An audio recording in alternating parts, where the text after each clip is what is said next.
Roso amin'ny fampandrosoana ny ara-tsosialy sy ny ara-toekarena ny faritra Anosy, fotodrafitrasa valo no indray nitokanana omaly tao amin'ny komuna Soanerana distriktan'ny Tôlanaro. Fotodrafitrasa izay mahakasika mivantana ny fiarinimponina toy ny tsena manara-penitra ary ihany koa ny sekoly lycée sy EPP manara-penitra ho an'ireo mpianatra natsangana tamin'ireo fokontany dimy ao an-toerana. Ny andendenizay raha hoentin'ny Antoniana Martina. Tsy misy komuna dino intsony amin'ny lafiny fampandrosoana tanteraka izany ankehitriny raha ny zava-misy eto amin'ny faritra Anosy no jerenina. Nanao toy vakana tato ato ny fitokanana fotodrafitrasa famatsimbola ny faritra omaly nosokafana ny tsena manara-penitra vaovao eto Soanerana Centre, komuna Soanerana, distriktan'ny Tôlanaro.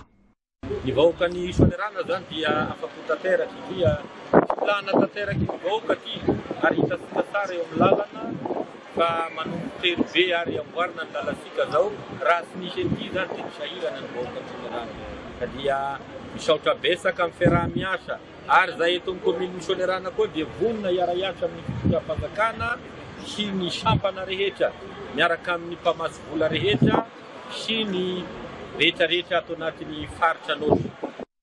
Ampiroborobo ny toekaren'ny komuna ny fisian'ny tsena raha nanao mafisy ny ben'ny tanàna ihany. Fanampin'izay, nahazo ny lycée manara-penitra ahitana efitrano fianarana enina, miampy ny efitrano fianarana informatika ihany koa i Soanerana Centre, fiara-miasa amin'ny mpiara-miombina antoka. Raha toa ka samy nahazo EPP manara-penitra ny fokontany Ilafitsinanana, Manantantely, Masianaka ary Ankazongalala, izay vokatry ny fifanomezan-tanan'ireo olom-boafidy sy olom-boatendry eto amin'ny faritra Anosy zany raha ny fanazavana. Nofo zao raha eto amin'ny komuna ny Soanerana eto fotsiny dia fotodrafitrasa izay misy zavatra izay zany midika fa misy asa tanterahan'ireo mpanatanterahireo ary mahavelonay sy olom-bavam-bahoaka izay mitondra ny etaetam-bahoaka ny zavatra izay ary lina moa zany hitohizan'izany satria zany no tena zava-dehibe ao anatin'ireny programa fanjakana reny. Mirosatrany amin'ny fampandrosoana ny sosialy sy ny toekarena ny faritra Anosy ankehitriny raha nambara ny governora ny faritra ny fantanterahany izany izay mifanaraka tanteraka amin'ny drafo fampandrosoana ny faritra sy ny politika kabe ny fanjakana hoy izy.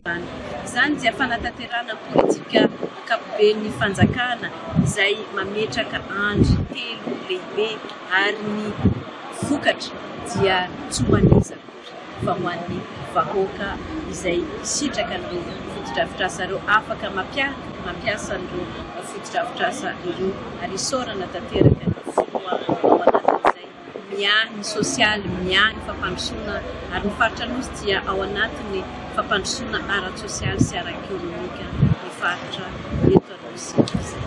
Ankoatra ny komuna Soanerana, saika ahitana fotodrafitrasa avy amin'ny famatsimbola ny faritra ihany koa ireo komuna ao anatin'ny faritra Anosy, misy ny mbola andalam-panamboarana ary koa ireo asa vao atomboka.